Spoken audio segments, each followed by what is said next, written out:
2002 সালের 27শে ফেব্রুয়ারি গুজরাটের গোধরায় সবরমতী এক্সপ্রেসে আগুন ধরিয়ে দেওয়া হয়। সে সময় ট্রেনে থাকা 59 জন কর সেবক আগুনে পুড়ে মারা যান। এই কর সেবকরা বিশ্ব হিন্দু পরিষদ আয়োজিত পূর্ণাহুতি মহাযজ্ঞে অংশ নিয়ে অযোধ্যা থেকে ফিরছিলেন। 27শে ফেব্রুয়ারি সকাল 7:04 নাগাদ সবরমতী এক্সপ্রেস গোধরা পৌঁছয়। ট্রেনটি গোধরা স্টেশন ছাড়বার সঙ্গে সঙ্গেই ট্রেনের চেন টানা হয়। প্রায় 2000 জনের একটি দল ট্রেনে হামলা চালায়। জনতা প্রথমে পাথর ছোড়ে, তারপর পেট্রোল ঢেলে একটি কোচে আগুন ধরিয়ে দেয়। নিহতদের মধ্যে 27 জন মহিলা, 22 জন পুরুষ এবং 10 জন শিশু ছিল। 2011 সালের 22শে ফেব্রুয়ারি গোধরা গণহত্যা মামলায় বিশেষ আদালত 31 জনকে দোষী সাব্যস্ত করে এবং 63 জনকে খালাস দেয়। 2011 সালের 1 মার্চ গোধরা মামলায় 11 জনকে মৃত্যুদণ্ড এবং 20 জনকে যাবজ্জীবন কারাদণ্ড দেয় বিশেষ আদালত। 2017-র 20শে অক্টোবর গুজরাট হাইকোর্ট 11 জনের মৃত্যুদণ্ডের সাজা কমিয়ে যাবজ্জীবন কারাদণ্ডে পরিণত করে।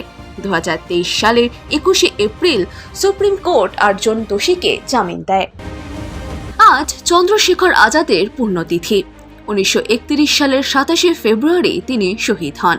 1920 সালে 14 বছর বয়সে চন্দ্রশেখর আজাদ অসহযোগ আন্দোলনে যোগ দেন। ব্রিটিশরা যখন প্রথম আজাদকে গ্রেফতার করে এবং তাকে বিচারকের সামনে হাজির করে, তখন বিচারক চন্দ্রশেখরকে তার নাম জিজ্ঞাসা করেন। এর উত্তরে তিনি দৃঢ়ভাবে বলেছিলেন আজাদ। বাবার নাম জিজ্ঞেস করলে তিনি উত্তরে বলেন ফ্রিডম। তারপর তার ঠিকানা জিজ্ঞেস করা হলে তিনি উত্তর দেন জেল, যার জন্য বিচারক তাকে 15টি বেত্রাঘাতের সাজা দেন। 1922 সালে চৌরি চৌরার ঘটনার পর গান্ধী যখন অসহযোগ আন্দোলন প্রত্যাহার করেন, তখন আজাদ তাতে রাজি হননি। এরপর পণ্ডিত রামপ্রসাদ বিসমিল, শচীন্দ্রনাথ সান্যাল এবং যোগীশচন্দ্র চট্টোপাধ্যায় 1924 সালে উত্তর ভারতের বিপ্লবীদের নিয়ে হিন্দুস্তানি প্রজাতন্ত্র সংঘ নামে একটি দল গঠন করেন। চন্দ্রশেখর আজাদ সেই দলে যোগ দেন। তারপর চন্দ্রশেখর ব্রিটিশ পুলিশ অফিসার এসপিকে গুলি করে লালা লাজপত রায়ের মৃত্যুর প্রতিশোধ নেন।